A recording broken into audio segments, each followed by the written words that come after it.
Abamalayika babi, fallen angels, the watchers, IBIHANDA, Nephilim, the giants. Bini biremwa bibiri tujye kuvugaho mu gihe cy'iminota mike byabayeho cyangwa se n'ubu bikiriho. Kanda subscribe niba utarabikora, ukanda akamenyetso k'inzogera ujye ubasha kubona ubutumwa bunyura kuri icano tukimara kubushyiraho. Turabashuhuje. Tuzi ko Imana yaremye abamalayika bose ari beza kandi babereho kuyiramya no kuyikorera. Byagenze gute ngo habeho abaje kuba babi kugera nubwo bameneshejwe bakirukanwa mu ijuru bagahinduka amashitani, amadayimoni n'imyuka mibi? Ku ruhembe rw'ibi biremwa by'umwuka bifite ububasha bwo kwihinduranya bikaba byaniyambika imibiri nk'iy'abantu, ibi byigometse ku butegetsi bwo mu ijuru bikihindura ibihomora, ibihararumbo byuzuye ubugome n'ubugizi bwa nabi bukabije. Haza uwiswe marayika w'umucyo, umutware w'umucyo, urabagirana, shining one, Lucifer cyangwa Luciferi mu rurimi rw'ikilatini. Uyu niwe wahindutse Satani, izina rye bwite batagize undi n'umwe barisangiye, ariko kandi agira n'andi mazina ndangamyitwarire menshi ajyanye na kamere ye mbi. Ni umugome, ni umubi, ni umurimbuzi, ni ikiyoka, ni umushukanyi, ni umutware w'Imana y'iyi si, ni umutware w'abadayimoni, akaba umwicanyi. Arangwa n'umutima mubisha wo gukwirakwiza inyigisho z'ibinyoma ngo ayobye benshi, nk'uko tubibona mu rwandiko rwa mbere Pawulo yandikiye Timoteyo ibice 4:1. Kindi kandi atoteza intumwa akanarenganya abakristo, nk'uko tubibona mu gitabo cy'ibyahishuwe ibice 2:10.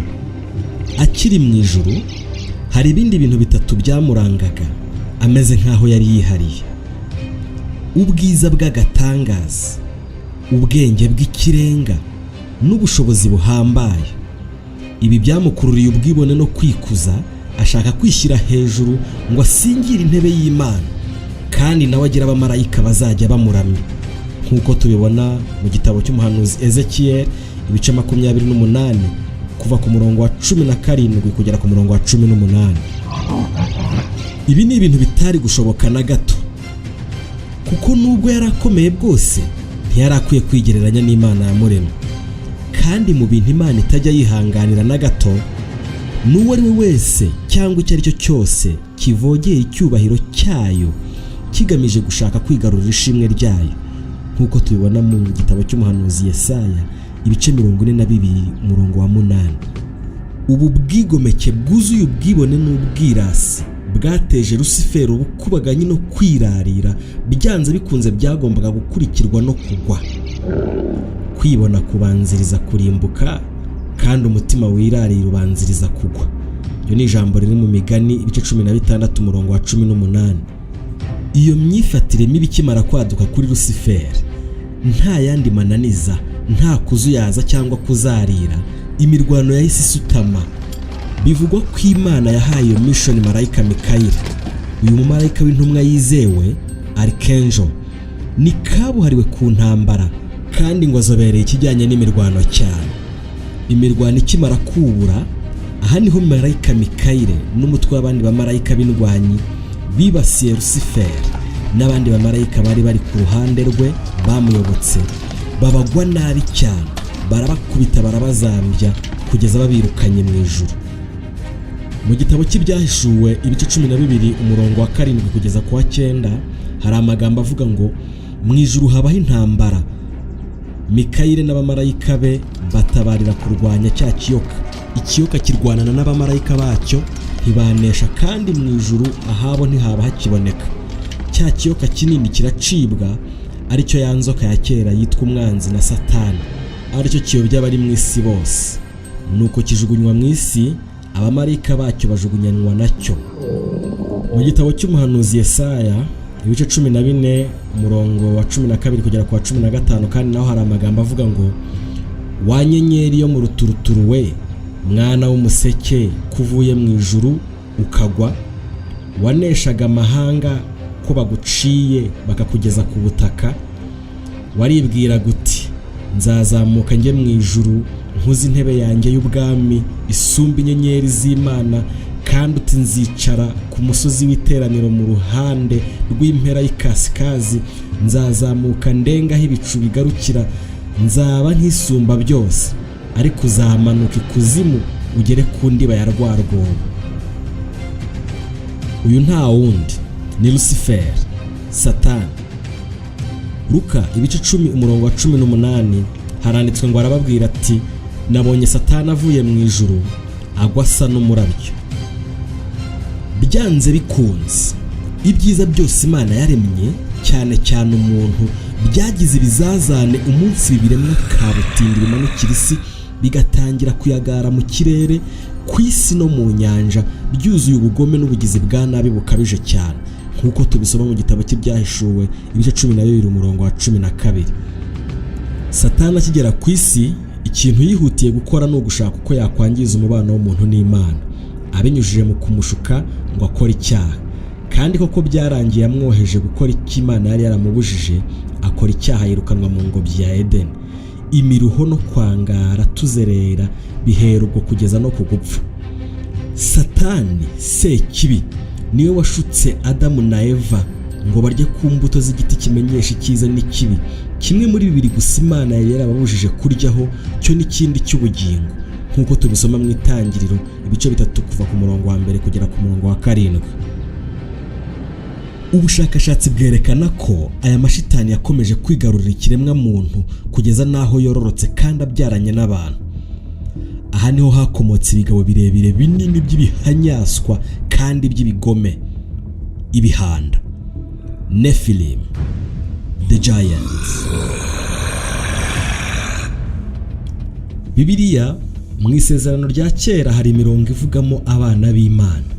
Aha rero baba bavuga Abamalayika, ntabwo ari twebwe abantu baba bavugwa. Iyo usomye mu gitabo cya Yobu igice cya 1 umurongo wa 6, hari ijambo rivuga ngo umunsi umwe abana b'Imana baje bashengereye Uwiteka, kandi na Satani yazanye nabo. Ubyumva neza iyo uyu murongo usomye mu zindi Bibiliya, zaba iz'izindi ndimi cyangwa se nka Bibiliya ntagatifu, haranditse ngo umunsi umwe Abamalayika b'Imana baza gutaramira Uhoraho, Sekibi azana nabo. Aha rero bahita byumvikanisha neza ko aba bana b'Imana baba bavugwa ni Abamalayika, ntabwo ari abantu gusa. Ariko kandi mu Isezerano rishya Yesu amaze kuza akaducungura, natwe uwamwizeye wese yahawe ubushobozi bwo kuba umwana w'Imana, nk'uko tubisoma mu butumwa bwiza uko bwanditswe na Yohana igice cya 1 umurongo wa 12. Nephilim, the giants, ibihanda. Aba ni urubyaro rw'abana b'Imana cyangwa se Abamalayika babyaranye n'abagore b'abantu batuye ku isi. Kubera ko byari ibintu bidasanzwe, havutse abantu banini cyane kandi barebare. Tubona ko muri iyo minsi abo bantu bariho kandi bagakomeza kubaho, nk'uko tubisoma mu Itangiriro ibice 6 kuva ku murongo wa 1 kugera ku murongo wa 4. Uku kwihuza kw'ibi bimanuka n'urubyaro rw'abantu rwavuyemo ibi bihanda by'ibinyangeso mbi, kandi ingeso zabyo mbi z'ubugome bikazikwirakwiza mu bantu no mu nyamaswa. Uruhande rumwe byabaga bigaragara nk'abantu ariko bifite imitima ya gishitani, byabaga bifite imbaraga z'umurengera, bikagira ubwenge buhanitse kandi bifite uburebure n'ubunini buruta ubw'abantu basanzwe. Byo bivejuru by'ibishitani by'ibidayimoni byiraye no mu nyamaswa, zaba zo mu gasozi n'izo mu ngo n'izo mu mazi, birazonona. Abantu baturiye amazi magari uzumva bakubwira ko babonye ibyo bita sirene, mermaid. Ibi ni ibiremwa biba mu nyanja cyangwa mu mazi magari, biba bifite igice kimwe bigaragara nk'umuntu, ikindi bigaragara nk'amafi. Intego yabyo biba ari ukwangiza ibyiza byose Imana yaremye no kwigisha ingeso zabyo mbi. Ibi biri mu byatumye Imana irimbuza ibinyabuzima by'inyamaswa n'abantu umwuzure mu gihe cya Nowa, igamije kurimbura ibitindi gasani n'ingeso zabyo mbi. iyo usomye Bibiliya mu isezerano rya kera, ibi bihanda hari aho uzabona handitse ngo za ntwari za kera, byagiraga amazina amwe n'amwe azwi nk'Abanaki, Abazamuzuni cyangwa Abarafa. Soma Kubara ibice 13 umurongo wa 22, urasanga handitse ngo barazamuka banyura Negebu bagera i Heburoni, Abanaki na Ahimayi na Sheshayi na Tarumayi bari bariyo. Heburoni hamaze imyaka 7 hubatswe, Sowani yo mu Egiputa irubakwa. Ahimani na Sheshayi na Tarumayi aba n'abana ba Anaki, niyo mpamvu bitwa Abanaki. Iki ni igihanda. Umurongo wa 28 ukavuga ngo ariko abantu bagituyemo ni abanyamaboko, kandi n'imidugudu yabo igoteshejwe inkike z'amabuye, kandi ni manini cyane, kandi twabonyemo Abanaki. Aya ni amakuru yatangwaga n'abatasi bari boherejwe gutata i Kanani. Bahasanze abagabo banini cyane, kandi imidugudu yaho nayo yubakishijwe amabuye manini cyane. Niyo mpamvu ushobora kubona mu bintu nyaburanga bya kera cyangwa se imijyi, hari ahantu ushobora kubona amabuye manini cyane, rimwe ripima amatone menshi agerekeranye. Ukibaza ikintu cyagerekeranyije ayo mabuye ukakibura, mu gihe nta mashini ziterura ibiremereye zabagaho. Ibyo byakorwaga n'ibi bigabo by'ibinyamaboko, ibihanda. Iyo ukomeje ugasoma muri icyo gitabo cyo Kubara ibice 13 ukagera ku murongo wa 33, haravuga ngo kandi twabonyemo abantu barebare banini. Abanaki bakomotse mu bantu barebare banini, twibonaga tubamezeho nk'inzige, nabo bakatubona tumeze nkazo. Ababisirayeli bari bajyanye na Yosuwa na Kalebu gutata Kanani, ibyo babwiraga bene wabo byari ukuri, ntabwo yari ay'ubwoba. Ubundi inzige zingana n'ibihore cyangwa isenene. Wibaza umuntu usanzwe ahagararanye n'undi ungana n'igihore. Nibaza yuko biri no mu byatumye Abanaki bareba utwo tuntu bakatwihorera, babonaga ntacyo tuvuze. Niyo twaba ari twahaduye bazaturibatira igihe cyose bashakiye. Ibi bihanda kandi byitwaga Abarafa. Itangiriro ibice 14 umurongo wa 5 haravuga ngo mu mwaka wa 14 Kedorulaomeri n'abami bari kumwe nawe baraza, baneshereza Abarafa muri Ashteroti Karunayimu, baneshereza n'Abasuzi i Hamu, baneshereza n'Abemi i Shavekiriyatayimu. Ibi bihanda byitwaga Abazamuzuni. Gutegeka kwa kabiri ibice 2 umurongo wa 20 kugera kwa 21 harabanga icyo gihugu nacyo ni icy'Abarafa, kuko Abarafa baturagamo kera, ariko Abamoni babita Abazamuzuni. Bwari ubwoko bukomeye bw'abantu benshi barebare nk'uko Abanaki bameze, ariko Uwiteka yarabarimbuye imbere y'Abamoni, barabazungura batura habo. Intego ya Satani kwari ukuzuza izi shitani bantu mu isi, nyuma isi ikazigarurirwa n'amashitani gusa. Abanaki, Abazamuzuni, Abarafa ni ibihanda, ni abantu banini cyane bavukaga kuri aya mashitani yababyaranye n'abantu. Gutegeka kwa kabiri ibice 3 umurongo wa 11 haravuga ngo kuko Ogi umwami w'i Bashani ari we wenyine wari ukiriho mu bari basigaye b'Abarafa, igitanda cye cyari icy'icyuma ntikikiri Raba y'Abamoni. Uburebure bwacyo bwari mikono 9, ubugari bwacyo bwari mikono 4, nk'uko umukono w'umuntu ureshya. Kubara mikono bihwanye n'uko umuntu ukuze yarambura amaboko ye yombi, noneho uburebure bwayo bikaba ari mikono 1. Twabara nka metero 1 n'igice cyangwa metero 2. Tubaze mikono 1 nka metero 2, uburebure bw'igitanda cya Ogi bwari metero 18, ubugari bwacyo bukaba metero 8. Urumva icyo kintu? Uwo muntu yarutaga cyane kure inzovu nk'eshanu cyangwa se inzovu 5 ziteranyije. Nubwo kandi Imana yashatse kurimbura ibi bihanda ngo ibimareho ikoresheje umwuzure, binugwanugwa ko na nyuma yaho aya mashitani yongeye akomboka akihererana ikiremwa muntu, bakongera bagakungika, bikarangira havutse ibindi bihanda.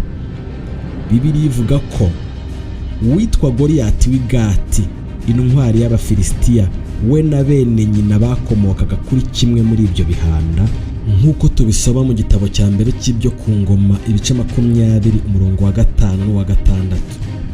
Kamere y'aya mashitani yakomeje kurangwa no kurarikira ubusambanyi, akabyohesha abantu n'inyamaswa, kugeza no kwendana mu buryo imibiri itaremewe, bikaba biri mu byatumye Imana irimbuza umuriro Sodomu na Gomora, nk'uko tubisoma mu rwandiko rwa Yuda igice cya mbere umurongo wa 6 n'uwa 7.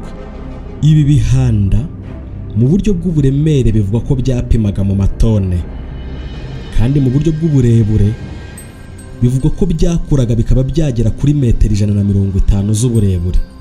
Byari ibinyambaraga, bikaba ibinyabwenge.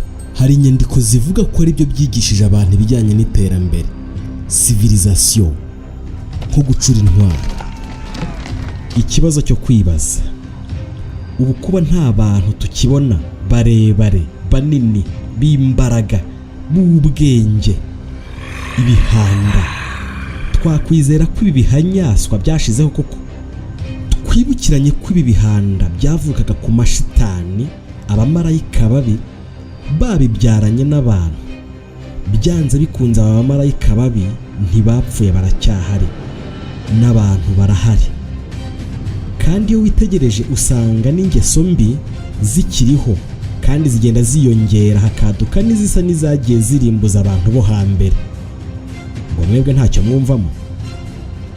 Bibiliya ivuga ko hari abana b'Imana n'abana ba Satani, nk'uko tubisoma mu rwandiko rwa mbere rwa Yohana ibice 3 umurongo wa 10, no mu butumwa bwiza bwa Yohana ibice 8 umurongo wa 44. Kanda subscribe n'akamenyetso k'inzogera, bizakorohera kubona vuba ibiganiro byacu by'ubutaha. Turabashimiye.